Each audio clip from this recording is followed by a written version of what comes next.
Alabama, 1873. The war was over, but the scars it left behind cut deeper than bullet wounds or burned fields. A land once soaked in blood now simmered with silence, where the promise of freedom faltered under the weight of old power. In the heart of this fractured world stood a plantation, crumbling yet stubborn, ruled by a man who refused to let the past die. A former colonel, clinging to his rank, his pride, and his obsessions, sought to rebuild a legacy already poisoned. His wife, aged before her time, bore the crushing weight of humiliation and silence. And in the cabins, whispers of defiance stirred among the workers, who knew that freedom had come in name but not in truth. This is not just the story of one house or one family, but of a system that survived the war and reshaped itself into new forms of domination. A story of cruelty, silence, and resistance, echoes that still haunt us today. Sorry for the interruption. Where are you tuning in from? Drop it in the comments. The year was 1873, and Alabama still breathed in ragged gasps from the wounds of the Civil War. The fields, once crowded with rows of cotton that fed empires, now bore the scars of neglect and ruin. Burned fences leaned like broken ribs across the land. Great houses, stripped of their grandeur, stood as hollow reminders of a vanished world. The war had ended 8 years before, but its shadow had not lifted. Reconstruction had promised rebirth, a new order built on freedom, yet what emerged instead was a fragile and hostile peace. Federal soldiers no longer patrolled the roads as they once had, and with their absence, the old order stirred. Men who had sworn loyalty to a lost Confederacy began reclaiming what the battlefield had taken from them. For freedmen, emancipation had brought hope, but it had not brought safety. Their freedom was written on paper, yet their lives remained bound by contracts, debts, and the looming threat of violence. Night riders left warnings in ash and rope, reminding the newly freed that liberty carried a price. Politicians in Washington debated policy and rights, but in the fields of Alabama, survival was decided by who owned the land and who carried the gun. The state was a place caught between two times, the dream of a future where all men might stand equal and the reality of a past that refused to die. The soil itself seemed to remember. Graves dotted the countryside, soldiers both blue and gray buried where they fell. Families carried on with loss stitched into their daily lives. Widows draped in black, children fatherless, farms abandoned to weeds. In small towns, courthouse squares buzzed with the talk of elections and new laws, yet in whispers, people admitted what they feared most, that nothing had truly changed. The Union had won the war, but in Alabama, the Confederacy had never left. The colonel returned to Alabama with the air of a man who had lost everything yet refused to admit defeat. He had ridden with the Confederacy until the bitter end, watched comrades fall on fields soaked with blood, and surrendered only when surrender was all that remained. The war had stripped him of soldiers, fortune, and pride, but it had not stripped him of conviction. To him, the collapse of the South was not a lesson in humility but a pause, a cruel interruption in a story he believed could still be rewritten. The plantation gates swung open to receive him once more, though their iron was rusted and the drive was lined with weeds. The great house, its columns chipped and shutters sagging, stood as a wounded monument to the world he had once ruled. To the colonel, it was not ruin but reclamation. This was still his domain, and though the law declared slavery ended, he carried himself as if no law could undo the natural order he believed had been carved into the very soil. He greeted freedmen with a stare that pressed like a weight upon their backs, reminding them that freedom was fragile when a man like him stood watching. He set about restoring his authority not through open chains but through contracts and intimidation. Sharecropping agreements appeared, binding families to the land under debts they could never repay. His presence at the courthouse, his handshakes with local officials, his quiet dealings with former Confederates, all of it signaled his determination to rebuild the hierarchy. He dressed in fine coats, polished his boots until they gleamed, and spoke as though the war had been a test rather than a defeat. The house filled once again with his commands, his boots striking the wooden floors, his voice carrying through cracked plaster walls. Servants, now called tenants or workers, lowered their eyes when he passed, for they knew that whatever freedom they held in principle, the colonel's will still dictated their lives in practice. He saw himself not as a relic of the past but as its guardian, ensuring that the world of hierarchy, deference, and ownership would not die on his watch. The colonel's wife moved through the halls of the plantation house like a ghost in her own life. She had married young, a union that bound her to prestige, land, and the illusion of permanence. Yet beneath the fine lace gowns and polished silver of the dining table lay a silence that no luxury could conceal. Year after year had passed without the cry of an infant echoing through the grand rooms. Each season brought whispers from neighbors, sideways glances at church, and polite but pointed inquiries from relatives about when the colonel's line would continue. In Alabama, 1873, a woman's worth was still weighed against her ability to give life, and by that cruel measure, she was a failure. The colonel rarely spoke of it directly, but the disappointment clung to his every glance. He treated her with courtesy before guests, but in private his voice grew clipped, his patience thin. The house, once meant to be a cradle of legacy, felt instead like a monument to absence. She felt the stares of the enslaved turned tenants who worked the land, their hushed voices carrying through the kitchen walls, speaking of her in tones she could never fully catch. Every corner of the estate seemed to remind her of what she could not provide. Description filled the spaces around her. The master bedroom, with its heavy four-poster bed carved from mahogany, stood like a stage where nothing had been performed. The nursery at the end of the hall remained untouched, its cradle draped in a sheet, gathering dust, a haunting relic of expectations never fulfilled. Outside, the fields rolled wide under the sun, but within the house the air was heavy, thick with unspoken judgment. Even the portraits on the walls, stern ancestors painted in oil, seemed to cast down their disapproval. She wandered often to the veranda in the evenings, where the cicadas sang and the air smelled of damp earth and wood smoke. From there she could see the workers in the distance, children running barefoot between cabins, families born despite hardship. Their fertility mocked her own silence, their laughter cutting against her isolation. She felt trapped between pity and resentment, knowing her husband's name demanded continuation and knowing she could not provide it. Her life became one of endurance, measured not by joy but by the quiet swallowing of shame. Each day she folded herself into the rituals of a wife hosting neighbors, arranging flowers, writing letters she never finished, while beneath it all she carried the unbearable weight of expectation. The war had shattered the South, but within the colonel's house another battle raged, one between tradition's demand and nature's refusal. And in that struggle, she stood alone. Alabama in 1873 whispered of freedom but spoke louder in chains that bore new names. The war had ended, and slavery had been abolished, yet on the colonel's land and across the South, a new order had risen. It carried the scent of old power dressed in legal words, written on contracts that tied freed families to the very soil they had once worked under the whip. Men and women who had greeted emancipation with hope found themselves bound again, not with iron shackles, but with debts that grew like weeds and promises that withered before they could bloom. The colonel played the part of benefactor, granting plots to black families who wished to farm. But his generosity was a mask. He supplied the seed, the plow, and the mule, then claimed a share so steep that little remained for those who toiled from sunup to sundown. Year after year, the balance never cleared. One harvest's shortage became the next season's debt, until families realized they had exchanged the lash for an invisible chain. They were free in law, yet in practice they could not leave. For to leave meant hunger, ruin, and wandering roads with nothing but calloused hands and empty bellies. Description painted this cycle vividly. The field stretched wide and golden under the blistering Alabama sun, but every furrow was a tally of promises broken. Cabins dotted the edges of the plantation, small wooden structures with roofs patched by tin, their porches sagging, their windows clouded by dust.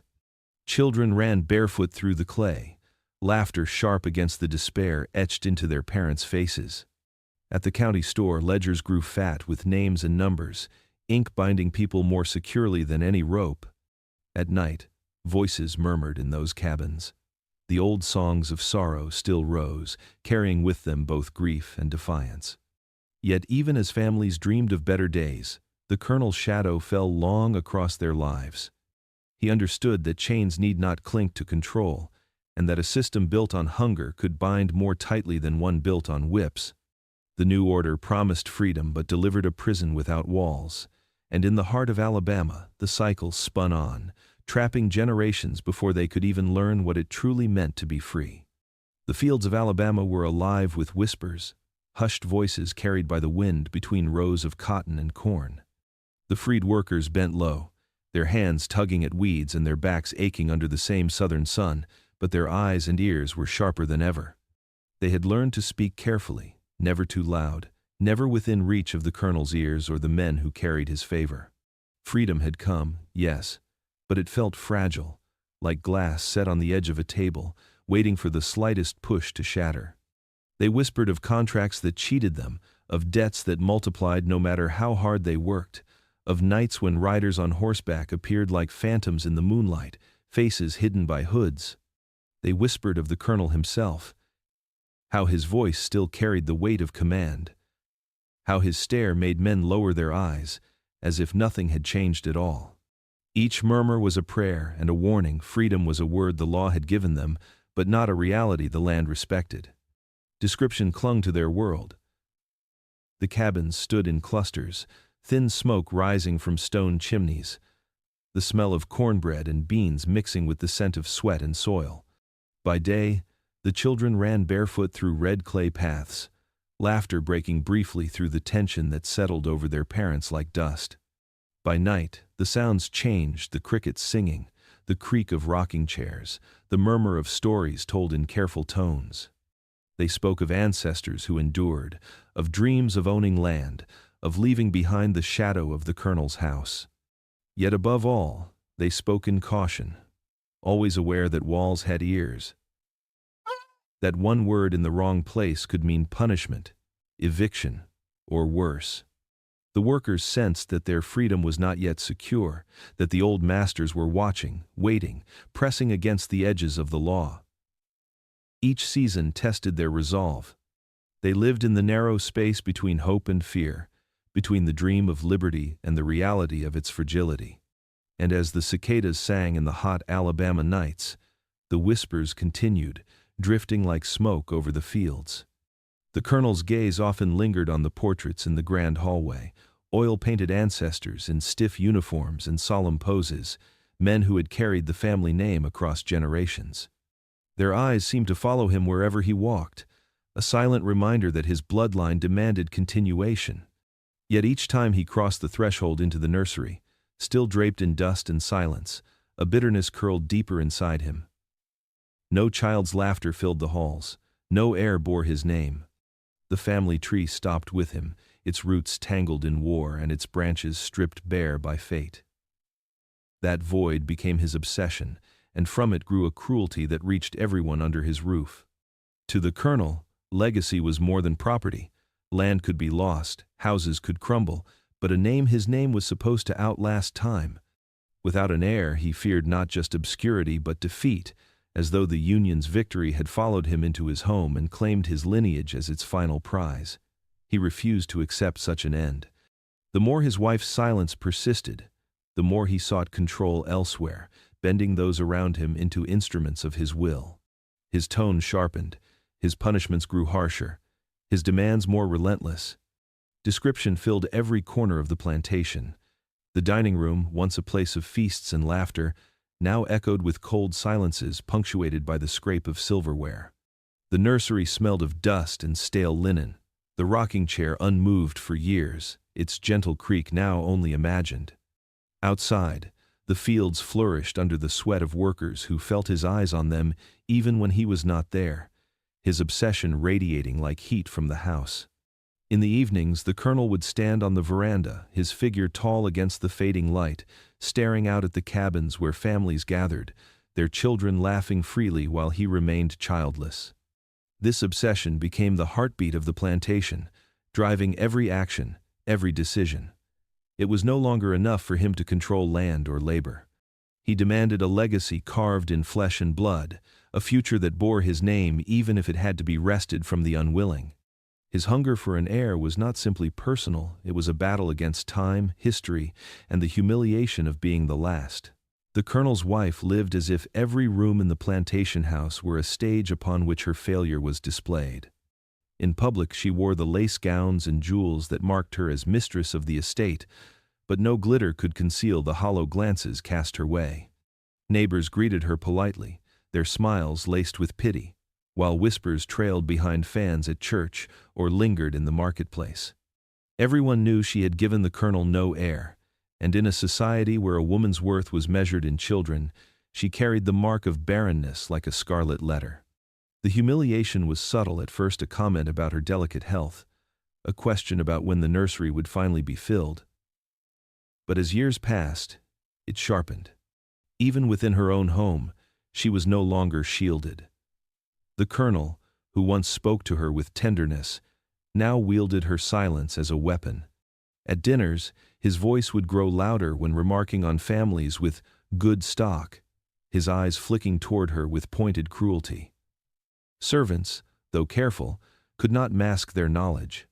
She felt their gaze when she passed, soft with pity yet heavy with judgment. Every corner of the house became a mirror, reflecting her emptiness back at her. Description pressed in on her daily life. The grand parlor, adorned with chandeliers and velvet drapes, rang hollow during gatherings, her forced smiles only deepening her loneliness. The bedroom, with its wide bed and embroidered coverlets, felt like a cage where silence stretched long into the night. Even the gardens, lush with roses and magnolia blooms, seemed cruel in their abundance, each blossom mocking the child she could not provide. She wandered the halls with steps that barely echoed, a presence fading even in her own home. In private, despair clung to her like a shroud. Letters she once wrote to friends were left unfinished, her words dissolving into smudges of ink where tears had fallen. She avoided the nursery entirely, unable to face the cradle draped in dust. At times she longed to disappear, to shed the title of wife and mistress, to escape the constant erosion of her dignity.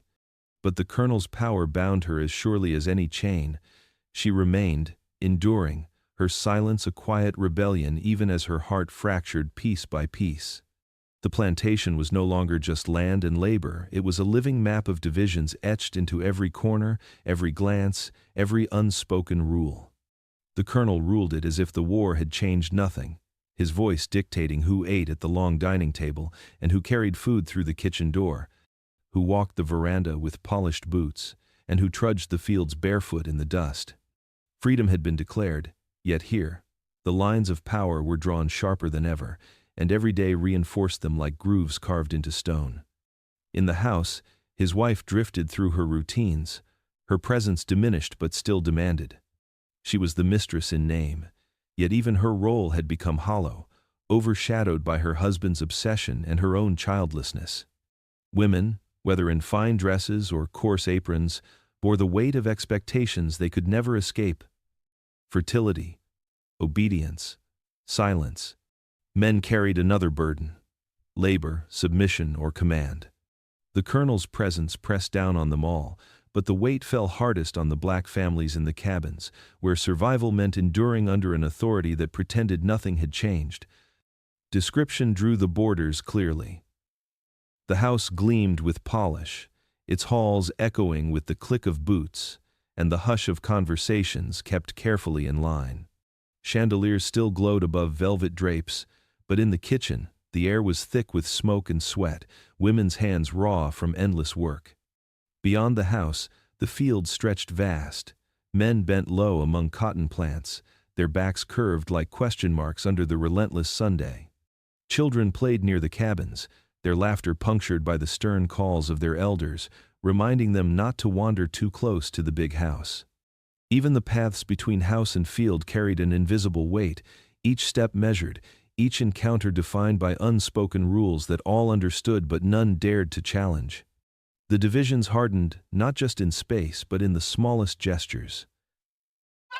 Averted eyes, lowered voices, the careful pause before speaking in the colonel's presence.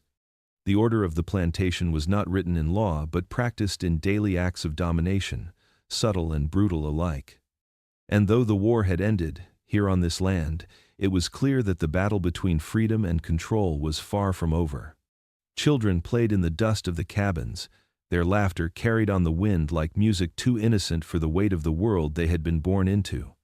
They ran barefoot across the clay paths, weaving between rows of crops, their small hands clutching sticks that became imagined swords, their games untouched by the burdens that shadowed their parents. Yet even in their joy, the eyes of the plantation were upon them. The colonel watched, silent at times, and commanding at others, measuring them as though they were seedlings sprouting in his fields. To him, they were not children. They were symbols. Proof that life could bloom, even when he was denied it within his own house. His obsession with legacy twisted into something darker. He saw in the strength of the young boys, in the resilience of the young girls, the chance to shape bloodlines that were not his, but could serve his name all the same. What the law had stripped from him with emancipation, he sought to reclaim in shadow. He spoke of responsibility, of order, of keeping the community tied to his land, but beneath the words lay a hunger sharpened by years of disappointment. His schemes for legacy no longer depended solely on his wife. They reached outward, touching the most vulnerable, weaving children of the fields into the cold architecture of his obsession. Description revealed the contrast between innocence and exploitation. The cabins glowed with lamplight at dusk, mothers humming lullabies as they cradled infants to sleep, fathers returning from the fields with shoulders heavy from toil. Inside these small wooden rooms, warmth and tenderness pushed against hardship, families surviving by clinging to one another. Yet above them loomed the big house, its windows like watchful eyes, its silhouette cast long across the fields as night fell. The children's laughter softened when the colonel's figure appeared on the veranda, his posture rigid, his gaze unyielding. To the families, his presence was a reminder that nothing on the plantation escaped his reach. The colonel had begun to see himself, not just as master of land, but as master of futures. The children were his unspoken claim, the answer to the void left in his own household. Their vulnerability was his power, and he wielded it with the cold determination of a man who refused to let time erase his name. What should have been a season of rebuilding life after war became instead the stage for his darkest ambition, where even innocence could be bent into the shape of his will. The colonel's wife lived as if caught between two worlds, one in which she bore the weight of her husband's cruelty, and another where she stood helplessly watching it unfold. She was no longer just barren in the eyes of society. She had become something worse, a silent witness to the colonel's obsessions. Every cruel word, every harsh order, every shadow cast upon the families who worked the land reached her ears, and yet she remained unable to intervene. Her silence became its own kind of prison, binding her as tightly as any vow she had spoken at the altar. She had tried, in the earliest days, to reason with him. She pleaded softly for compassion, for dignity. But her words only sharpened his disdain. He told her she had no authority, that her failure to provide an heir had stripped her of the right to question him. From then on, her role was reduced to endurance. She moved through the grand house with careful steps, her face composed when visitors arrived, her lips sealed when the colonel's temper boiled. Behind closed doors, despair consumed her, but in public she remained the well-dressed, silent mistress, a figure of decorum hiding a crumbling soul. Description painted her captivity in cruel detail. The bedroom was not a sanctuary but a stage for her isolation, its heavy curtains drawn to shut out light she no longer welcomed. The parlor, filled with ornate furniture and polished silver, became a cage of appearances, where she smiled through gatherings while her heart screamed in silence.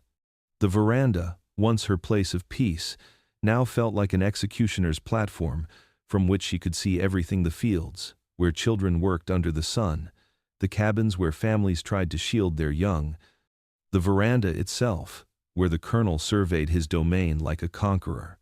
Every space she entered reminded her that she was both victim and spectator. She hated herself for it, for watching and doing nothing. Yet what power did she hold? Divorce was unthinkable. escape impossible.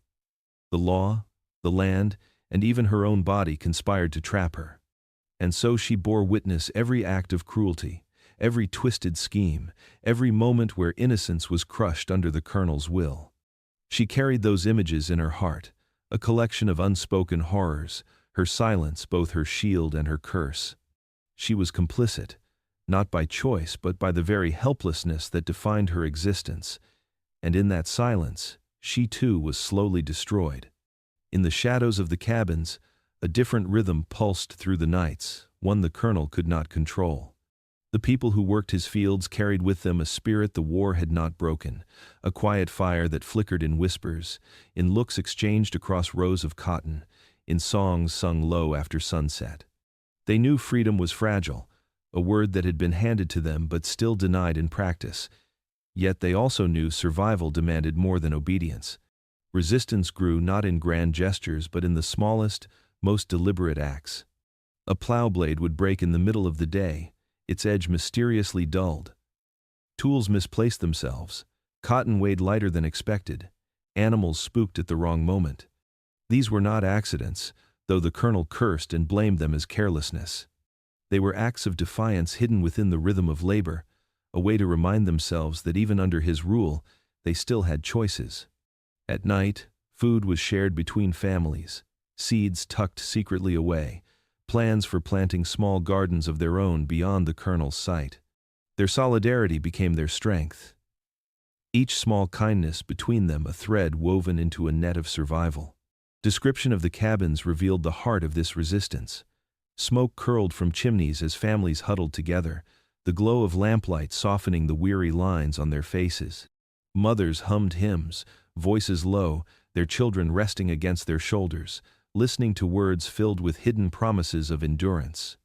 Men sat by the fire, sharpening tools not only for fieldwork but for protection, their eyes hard with quiet determination. The walls of the cabins were thin, but inside them, a stronger fortress lived, built from unity and shared struggle. Even their laughter carried defiance. It rose in short bursts, children running barefoot in the red clay, their joy a refusal to let the colonel's shadow smother their spirit. Every song sung in hushed tones, every prayer whispered under breath, every smile exchanged between neighbors, was an act of rebellion. They endured not by breaking his rules openly, but by bending them until cracks formed in his control. Though the colonel believed himself master of the plantation, in truth he could never touch the will that lived in the cabins. The people's resistance did not march or shout. It breathed, quietly and steadily, surviving every cruelty, preparing for the day when whispers might grow into something louder. The colonel prided himself on his standing in the county.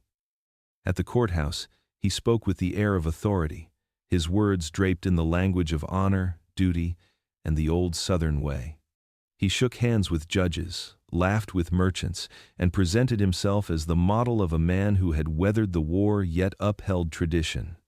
But beyond the polished boots and rehearsed speeches, secrets weighed heavy on his estate. Rumors began to seep through cracks, slipping from the fields to the market, from the cabins to the church pews. They traveled on wagons and whispered in kitchens, carried by those who had seen what he thought remained hidden. Stories of his cruelty, of the way he pushed against the very freedom the law had promised, spread across county lines. Some spoke of the way his wife's silence masked her suffering, others of the twisted lengths he went to secure an heir. Sharecroppers who left his land fleeing in the dead of night, risking hunger for a chance at dignity, carried their tales with them. By the time they reached neighboring towns, the colonel's name, once polished by military rank, became a word tinged with unease. Description of the county revealed how reputation could bend under whispers. At Sunday gatherings, women lowered their voices, their parasols shading more than the sun as they spoke of the colonel's household. In barber shops and taverns, men traded stories between pulls of tobacco and sips of whiskey, shaking their heads at the gap between the colonel's public honor and his private tyranny. Courthouse steps, once a place of his pride, now bore sidelong glances when his figure approached, as though everyone wondered which rumor carried truth. The plantation itself seemed to carry the weight of these secrets. The grand columns of the house, chipped and stained, no longer stood as symbols of power but as silent witnesses to corruption. The cabins, humble in their construction, became vessels of testimony, every family inside holding a story of endurance under his rule. Even the fields whispered, their rows of cotton stretching outward like pages written in labor and suffering. The colonel carried himself as if untouchable, but beneath the surface he was a man stalked by whispers. His so-called Southern honor was a mask, one that cracked each time rumor slipped past his borders. And though no one dared yet to confront him openly, the weight of secrets was building, pressing on the county like a storm waiting to break. Children came into the world on the plantation as both blessings and burdens, their first cries carrying a weight they could not yet understand. For the colonel, each birth was a calculation, a possible answer to his obsessive need for continuity. He saw bloodlines as chains linking past to future, and he wanted desperately to bind his name to the land for generations to come. But the children who filled the cabins, those born of forced unions and silent suffering, were not raised in innocence. They were heirs of violence, marked from their first breath by the cruelty that created them. The wife watched these children with a gaze torn in two directions. To outsiders, she maintained the brittle dignity of a Southern lady, but within her walls she lived in constant humiliation. She saw in the faces of these infants what she herself had been unable to give her husband, an heir. Yet they were not her children, not her blood, and every smile or cry was a reminder of her own despair. She bore witness to them, growing, crawling on floors polished by hands their mothers never owned, toddling through fields where laughter mixed with grief. Their presence was undeniable, yet their place in the household remained a matter of unspoken tension. Description of the plantation revealed how these children altered its rhythm. Cabins that once echoed with the sounds of adults laboring and whispering through the night, now filled with the cries of newborns, the laughter of toddlers chasing each other in the dirt. Their innocence was fragile. Fragile as the makeshift toys carved from scraps of wood or the lullabies sung by weary mothers after backbreaking days in the fields. Yet beneath their small joys lay a truth that weighed heavily. They had been born into a system designed to consume them. The colonel viewed them as proof of his control, extensions of his will, bodies he could claim as legacy even if society never acknowledged them. In this fractured world, the children carried two legacies at once. To their mothers they were sparks of life, reasons to endure. To the colonel, they were monuments to his dominance. And so, each new birth was not merely the start of a life, but the continuation of a cycle where exploitation and continuity intertwined, forging heirs not only to land and name, but to violence itself. The wife lived in a silence so heavy, it seemed to press against her lungs. Each day she moved through the plantation house, as though gliding in a dream, her footsteps muffled by carpets worn thin, and her voice swallowed by walls that had witnessed her humiliation. She had grown accustomed to playing her role. The fragile mistress who smiled at guests and maintained decorum, yet inside she was fraying thread by thread. The sight of children that were not hers, children who carried her husband's eyes or his sharp jawline, gnawed at her heart until even her prayers felt hollow. In the quiet hours of night, she sat alone by her mirror, candlelight flickering against her pale face, contemplating her choices. Endurance had been her path thus far, the mask she wore to survive in a world that demanded silence from women. But the longer she watched, the deeper the despair grew, until the question burned inside her. How much longer could she bear it? Rebellion crossed her mind in shadowy forms. A whispered word to the right ear, a secret letter sent beyond the plantation, a single step out of line could collapse the facade her husband so carefully maintained. Yet fear tethered her, fear of ruin, fear of retribution, fear of being cast aside into nothingness. Description of her breaking point came in the smallest of gestures. Her hands, once steady, trembled when she poured tea. Her smiles lingered too long, brittle and strained. At night she pressed her ear to the silence of the house, listening not for voices but for the absence of them, as if waiting for courage to arrive. She walked the halls like a prisoner, counting her steps, the weight of secrets pressing harder with each day. The plantation itself mirrored her unraveling. The grand parlor, once a place of pride, felt suffocating with its heavy drapes and portraits of ancestors whose expectations bore down on her. The bedroom she shared with the colonel was no longer a sanctuary but a stage for her humiliation. Even the gardens, carefully tended, felt cruel life blossoming where her own body had failed. In her silence she balanced on the edge of decision, caught between the roles forced upon her and the faint whisper of freedom that pulsed just beyond reach. Endure, rebel, or expose, each path carried a price. And as the days wore on, the question was no longer whether she would break, but when. The summer heat pressed down on the plantation like a heavy hand, the air thick with dust and sweat. The workers moved through the fields with practiced rhythm, their bodies bent and their eyes lowered, but beneath that silence, a storm was gathering. It began as a whisper, words carried from cabin to cabin at night, passed quietly between tired hands and hushed voices. For too long they had endured, trapped in the cruel paradox of freedom without power, but now the weight of injustice demanded release. One morning, when the colonel strode into the fields, expecting the usual obedience, he was met with something unexpected. The tools lay idle, the rows half-finished, and the men and women who worked them stood still. No fists were raised, no shouts filled the air, but the silence was defiant. Eyes met his eyes that had always looked away before.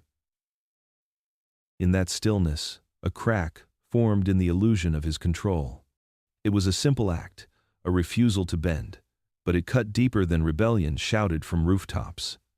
For the first time, the colonel felt the weight of resistance pressing back against him. His rage boiled, he shouted, cursed, threatened, and even lashed out with his cane, but the workers did not scatter. They endured his fury together, bound by a solidarity stronger than his commands. The defiance lasted only minutes, but to those who stood their ground it felt like a lifetime. When they finally returned to their labor, it was not submission but strategy, a retreat that carried with it the power of choice. Description of this revolt lingered long after the moment passed. In the cabins, mothers whispered to their children about the day they stood tall, planting seeds of courage in young hearts. The fields themselves seemed transformed, no longer just soil and cotton, but a living witness to defiance. Every row carried the memory of that stand, every furrow a reminder that even in silence, power could shift. The colonel tried to restore order with harsher rules, longer hours, and tighter control. But something had changed. The fear that once kept the workers bowed had been shaken, and in its place grew the fragile beginnings of unity. It was not yet a revolution, but it was a revolt all the same, a reminder that even in the heart of oppression, the will to resist could never be fully broken. The colonel once believed his authority to be as unshakable as the pillars that held up his grand plantation house. For years, fear and habit had bound those around him into silence, but now the foundations were beginning to crack. Whispers spread through the county of his cruelty, his desperation for an heir, and the shadows that haunted his household. At first he dismissed them as idle gossip, the chatter of envious neighbors. But when merchants hesitated to extend him credit and visiting gentlemen shifted uncomfortably in his parlor, he felt the sting of doubt for the first time. His reputation, the very weapon he wielded to command respect, was slipping from his grasp. The workers in the fields no longer lowered their eyes quite so quickly. Their movements were still bound to his orders, but behind them lingered a sense of watchfulness, as though they were measuring him, waiting for something. Even his wife, once a silent ornament of his authority, carried herself differently. She moved through the halls with a cold composure that unnerved him, her silence no longer compliance but quiet condemnation. Every corner of his world now seemed to reflect his own failures back at him. His obsessions only deepened. He raged about heirs, about legacy, about honor, while those around him quietly recognized his unraveling. When he confronted his overseers with accusations of disloyalty, their sidelong glances betrayed doubt rather than fear. In public, he clung to the role of the colonel, decorated veteran and master of his estate, but behind closed doors he paced like a caged animal, haunted by voices he could not silence. The description of his decline was etched into the very landscape of the plantation, The once proud columns of the house showed cracks he no longer bothered to mend. The gardens grew wilder, weeds sprouting where roses once bloomed. Even the air in the parlor grew stale, heavy with unspoken resentment. In the fields, the rows of cotton stretched endlessly, but the rhythm of labor carried a new undertone, as if each bent back whispered of resistance, and each seed planted carried defiance in its roots. The colonel was being confronted not by one man nor by one event, but by the slow, inevitable collapse of the illusion he had built. His authority no longer commanded fear but bred resentment, and his obsessions meant to preserve his legacy were becoming the very forces that would consume it. For the first time, he sensed that the world he had fought to preserve was slipping beyond his control. The plantation house, once a beacon of wealth and power, stood now as a crumbling monument to decline. Paint peeled from the grand columns that had once gleamed white in the sunday. Roof shingles curled and rotted, letting rain seep into the upper floors. The gardens that had once hosted gatherings of the county's finest ladies had surrendered to weeds, thistles crawling up marble steps as if nature itself sought to reclaim what had been stolen. Servants who once polished silver and dusted chandeliers now worked under duress, their movements slower, their eyes sharper, their silence heavier. Every corner of the estate spoke of decay, and at its heart was the colonel, unraveling along with the walls around him. Inside, the house carried the heavy breath of ruin. Wallpaper curled away from damp plaster, furniture lost its luster beneath a layer of neglect, and the corridors echoed with a hollowness that seemed to mock the family name carved into the foundation. His wife, once a figure of quiet dignity, now drifted through the rooms like a ghost, untouched by her husband's obsessions yet trapped within their consequences. The laughter of children, his supposed legacy, did not bring joy but resentment, their very presence reminding all who lived there of the violence that birthed them. Description of the decay lingered in every detail. Chandeliers swayed gently from cracked ceilings, their crystals dimmed by dust. Books in the colonel's study lay unopened, their pages yellowing in the humid air, while portraits of stern-faced ancestors gazed down with disapproval, as though shamed by the ruin of their lineage. In the kitchens, once bustling with ordered chaos, the hearth now burned weakly. Meals stretched thin as debts mounted and supplies dwindled. Even the great staircase, once polished and grand, creaked beneath the colonel's boots, each step echoing his dwindling control. The plantation was no longer a home but a mausoleum, a decaying structure weighed down by secrets and sins. Its grandeur was poisoned, its wealth diminished, and its legacy consumed from within. The house that once stood as proof of dominance was now the truest reflection of its master. Fractured, hollow, and crumbling, destined to collapse under the weight of its own corruption. The children of the plantation grew up in the shadow of a house that was already falling apart. They played in fields heavy with the memory of chains, their laughter often cut short by the weight of watchful eyes. For them, innocence was fleeting.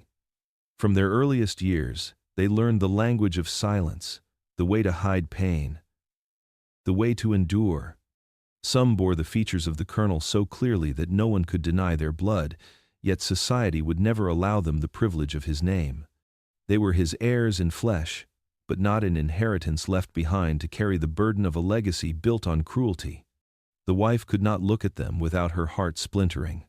To her, they were both proof of her husband's betrayals and living reminders of her own despair. She wanted to see them as children alone, wide-eyed, curious, deserving of love, but the circumstances of their birth wrapped them in a shadow no child should bear. The colonel, for his part, saw them as tools, symbols of his power, even as he raged at the world for refusing to acknowledge them. They lived trapped between two forces: a mother's stolen tenderness and a father's twisted pride.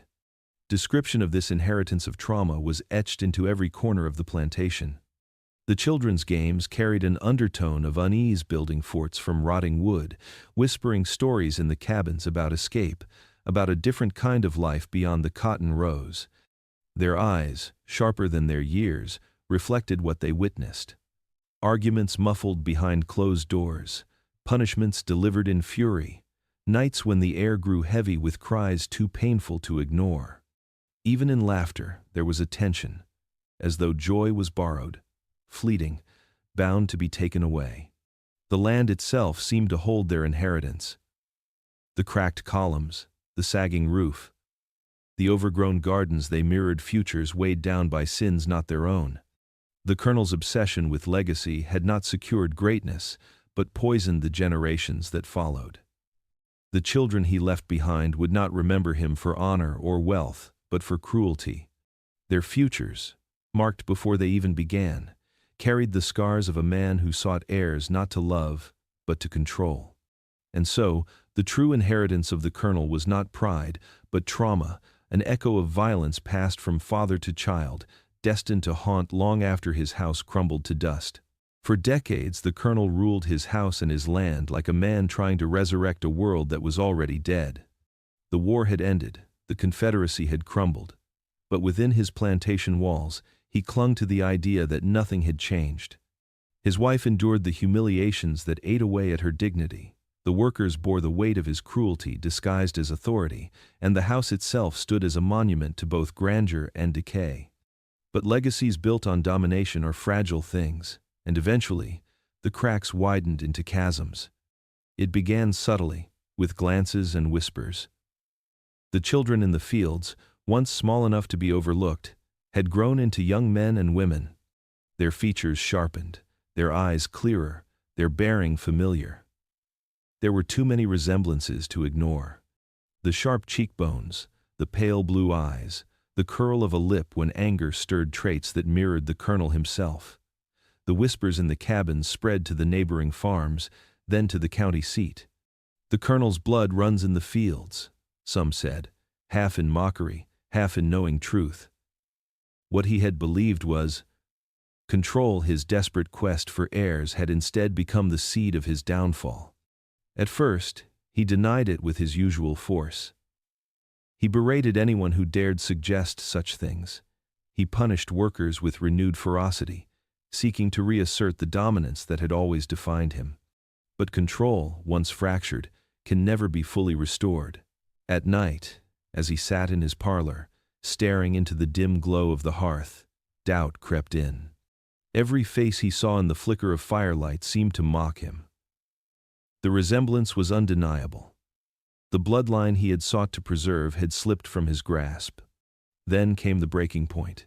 His wife, Eleanor, who had endured decades of humiliation in silence, finally spoke. The room was dim, the air heavy with the smell of dying embers and damp wood. The colonel sat stiffly, cane propped against his chair, eyes fixed on the flames. Eleanor, standing in the shadow of the curtains, did not tremble as she once had. Her voice, when it came, was sharp and unyielding. She told him truths he had buried beneath years of arrogance. She told him that his obsession with heirs had become a curse, that the very children he believed to be his redemption were instead the living symbols of his cruelty.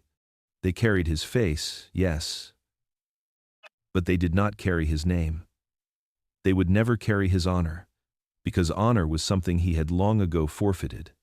And then, with a quiet steadiness that cut deeper than any shouted rage, she revealed what he feared most.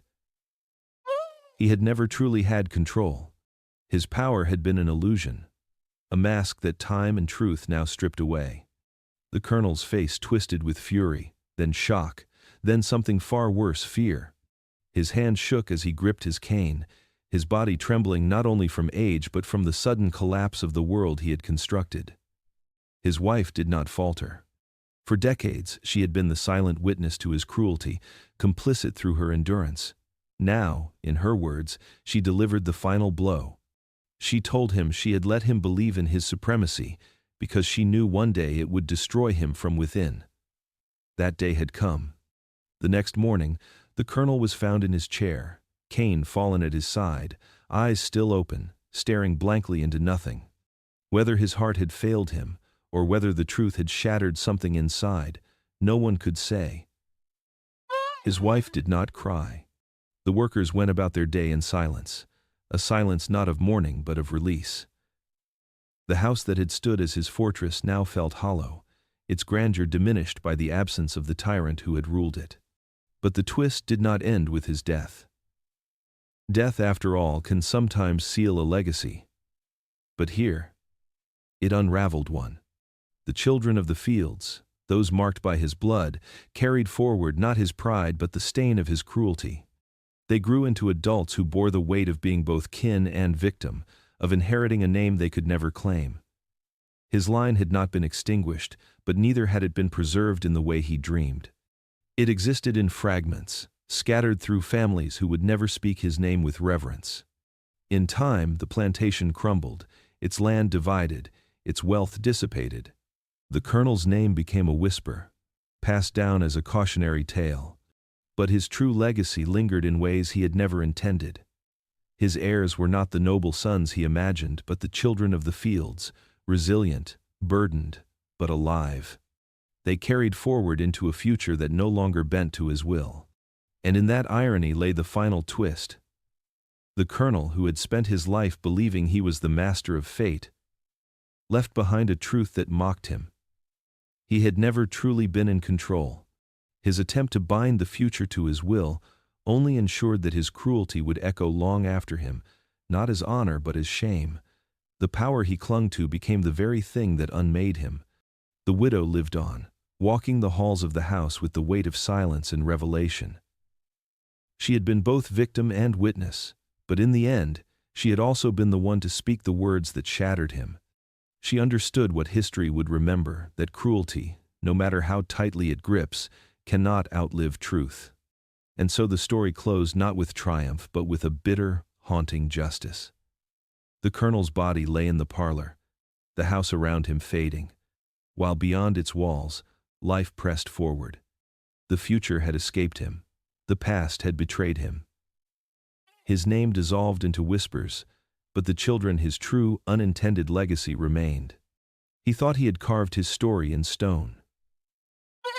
In truth, it was written in blood, silence, and the defiance of those he sought to control. That was the twist. That was the legacy. The woman who once stood as the mistress of the plantation no longer resembled the figure the county had known. Her hair, once carefully coiffed, had thinned and silvered before its time.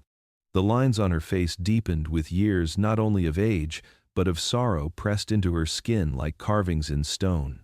She moved through the crumbling halls of the house like a shadow, her presence barely felt, her voice rarely heard.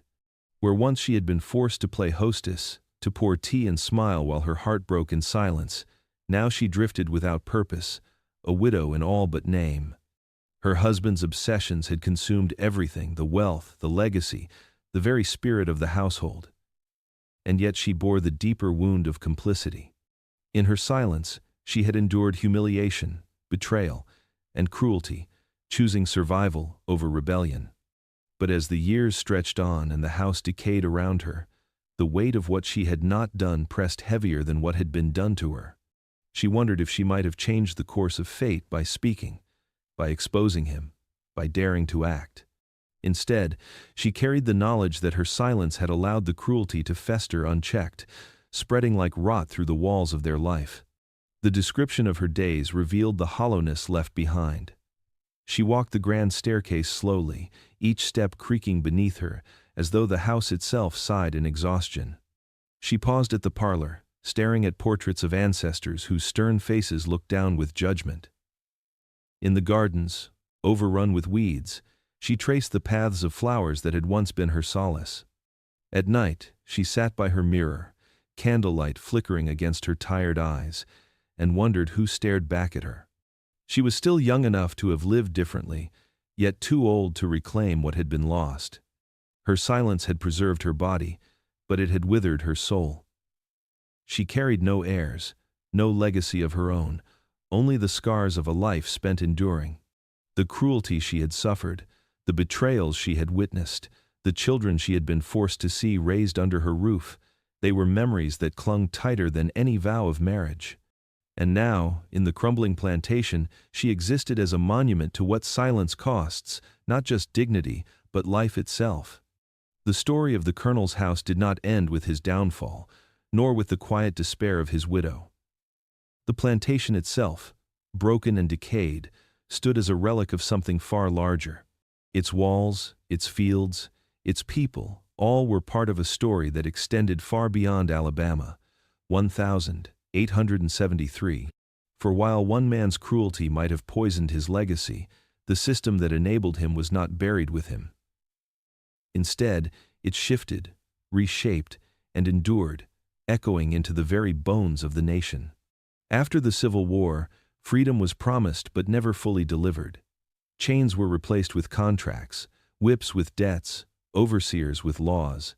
Sharecropping, convict leasing, and voter suppression became the new architecture of oppression, cloaked in legality yet carrying the same weight of domination. Black families who had once labored under the colonel's orders found themselves bound again, trapped in cycles of poverty designed to keep them near the land but far from equality. And across the South, men like the colonel clung to their pride, refashioning old hierarchies under new names, ensuring their power stretched into generations yet to come. Description of this widening story showed how the echoes reached every corner of America.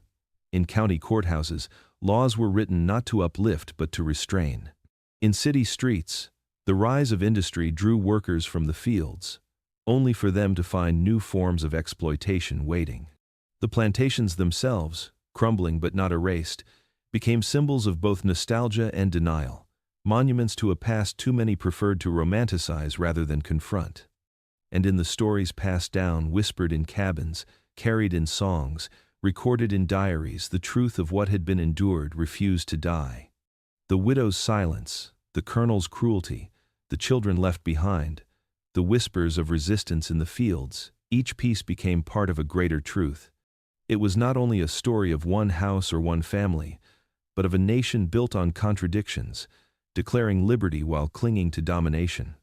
And though the walls of the colonel's plantation would eventually collapse into ruin, the system it represented lived on in new forms, reshaping with every generation. The echoes did not fade. They traveled through Reconstruction, through Jim Crow, through segregation, and into the present. The fields where defiance once bloomed still hold the memory of those who bent but did not break. And America itself, still wrestling with its past, continues to live in the shadow of houses like his, where cruelty, silence, and resistance became the inheritance of a nation.